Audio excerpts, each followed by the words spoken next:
Oh man, this kind of sucks. It totally sucks because this was going to be. We all knew. I don't care, even if you were the biggest Shedeur fan and you were bashing us, bashing the station every day because we didn't tell you he was like number one on the depth chart, bashing the national people, those that were leaking out the stories that Shedeur was a distant third or fourth on the depth chart, had miles to go. Dylan Gabriel was ahead of him.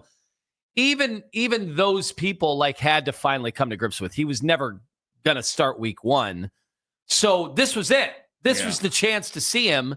I don't know what he was going to do in the last preseason game, but this was going to be a magnificent opportunity. Just at the very least, no matter who he was going up against, it's going to be fun to watch him throw the football around. So it's a strained oblique for Shedeur Sanders. And they say it's day-to-day. I don't know. We interviewed Andrew Siciliano yesterday. I'm not going to put words in Andrew's mouth. Andrew Siciliano. Hey, Andrew. Andrew Siciliano. Maybe he could come. Could he actually do play? If Andrew came to the feast and did play-by-play from the feast, would anybody notice? You're trying to shove cannolis down. He could make it up about Tyler Huntley, and he could be having a cannoli eating contest while he does it. And I don't know if anybody would actually notice. Oh, yeah, Tyler Huntley. Oh, yeah, great play. Oh, okay. Doesn't Sal Cannella become some sort of grand marshal and be Sal Cannoli? Yes. Might as well. Yes. Might as well. Damn it. Well, maybe Dylan Gabriel's going to play. Can Dylan Gabriel play? Well, hold on. I want to get to that here in a second. He's not Italian? No, I mean in the game. Oh, okay. Not in the cannoli eating. Wait a minute. It's Andrew Siciliano, joined alongside my partner, Vince Cellini. And don't forget, we've got Nick Camino and Anthony Lima standing. There's one name you missed out of there, but we're not allowed to say it on this show, so forget it. Okay, so the guys in the afternoon, they asked Ross Tucker about this because Ross Tucker is at the practices right now. And, here's what first off, here is what Ross Tucker thought about Shedeur missing the Eagles preseason game. He says this is big, and I tend to agree with Ross. I'm in the ratings business, bro, okay? I want Shedeur to play every snap of the game. I want Shedeur to play every snap of every game, no matter how they perform. My guess is Flacco will still be starting. If there was any chance for Shedeur, you would think that he would have needed to play a ton in this next preseason game again and play really well again. Because that's one of those things where, if they played him for 50 snaps again against the Eagles and he lit up the Eagles, at some point the buzz becomes so much that the team needs to really consider their options. So that's Ross Tucker yesterday. Kenny, does it sound like, in a way, and it's not what you wanted, it's not what I wanted, it's not what anybody wanted, and I guarantee the coaching staff didn't want it either. No. But did it make life easier on them because it'll quiet some of the overreactions to preseason games? Because the conspiracies are already out, and I don't even want to even recognize them. That's for we will talk about the conspiracies, but it'll be later in the show. I mean, I got people I respect in scouting who threw conspiracies out there yesterday. Oh, they did. Oh yeah. I got more Ross Tucker here in a moment. Here's Dylan Gabriel. Does he think he's going to start on Saturday? I have no clue what's going to happen. All I'm just right where my feet are, but time will tell, and we'll see what happens. That's up to the coaches, and we got a lot of time up to that point. Yes, young man, time will certainly tell. Well, Ross Tucker went on, and this ain't going to make anybody feel any better. This is what Ross saw from Dylan Gabriel at the Eagles joint practice yesterday. It seemed like a lot of bootlegs and a lot of bootlegs where nobody was really open, and he just kind of had to throw it away. It's kind of remarkable how little he looks out there, by the way, but I guess we kind of knew that. I mean, it was bootleg after bootleg, but the Eagles seemed pretty prepared for that. And so he would boot out and there'd be nobody there, and he would just kind of chuck it. And there were a decent amount of incompletions that I saw on those plays. I'm thinking that this was a real opportunity that now got screwed up for Shedeur Sanders, because we had yet another day of practice where the wide receivers were terrible yesterday. They couldn't hold on to anything. They might as well played without hands. Yeah, I guess the throw of the camp for Dylan Gabriel, which might not be saying much, was to Jamari Thrash, and he dropped one. Yes.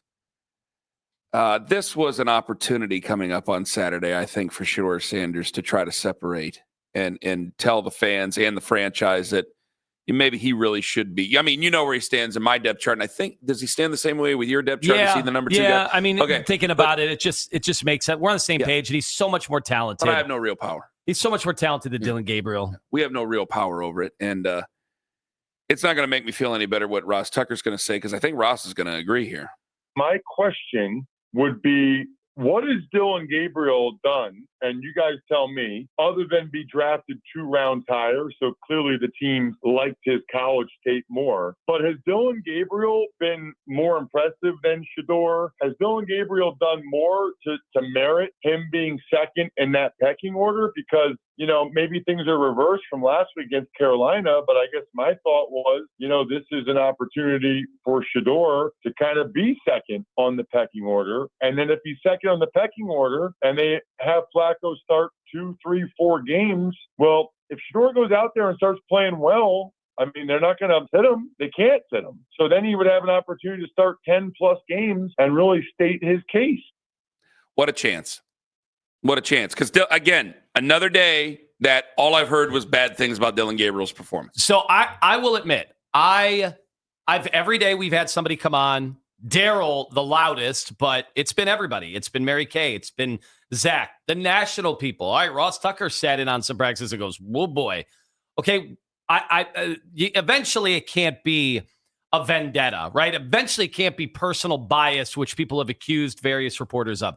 Eventually, it's just got to be a fact, right? Mm-hmm. That what everybody is noticing is that Dylan Gabriel has not looked anywhere near as talented, as good, as composed. I mean, man, we got to see a game where finally the bullets are flying. Finally, guys get to try and take Shedeur Sanders' head off, and he just calmly sidestepped. I told you, the one, forget about the touchdowns and the dime throws. I still am looking at that one in the back of the end zone, or the front of the end zone, where he's got to take the team the whole distance, and he's got a guy coming at him, and he's just calmly moving over, getting them out of the shadows of their goalposts. And those are the types of things to me that show, all right, all the college stuff's going to go out the window soon. Like Dylan Gabriel might have been coasting on the big college moments, and he had a slew of them, or the whiteboard moments where he clearly was ahead. Okay, eventually that stuff doesn't matter. Maybe it matters at the start of camp. Fine. I was trying to give the Browns the benefit of the doubt on it. I seriously was. I'm like, all right, guys, the Browns are telling everybody that he's ahead, he's ahead, he's ahead. He can do this. He can get the guys lined up. Eventually, once the games start, like the players don't care about the whiteboard stuff. Yeah. Eventually, the players and his teammates and the guys in the locker room, they're going to be like, yeah, that's fine. Maybe somebody's more like a Ken Dorsey, more like a coach than a player. But eventually, I'd like to team up with the guy that can actually do it when guys are breathing down on us and wanting to kill us.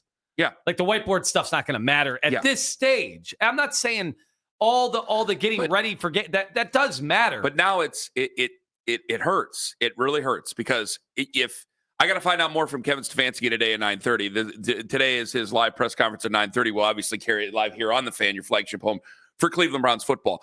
But I need more information, because it's like, okay, if it's truly day-to-day, then you're like, okay, well, we dodged a bullet. But everybody's day-to-day. So when you say it's day-to-day and he probably won't play or might not play, or it's a hit against maybe he will play on Saturday, I'm assuming he's not going to play on Saturday. So Lima's going to be having all the baked ziti, all the cavatelles, all the limoncello, all the Peronis, all the Negronis, everything, the tiramisu, gobs of tiramisu right down his throat, and then we'll get through that Philadelphia game. But if he's out even more, then it's like, all right, the Rams would be a chance. No chance for the Rams. Do you play Joe? Do you not play Joe because of the injuries?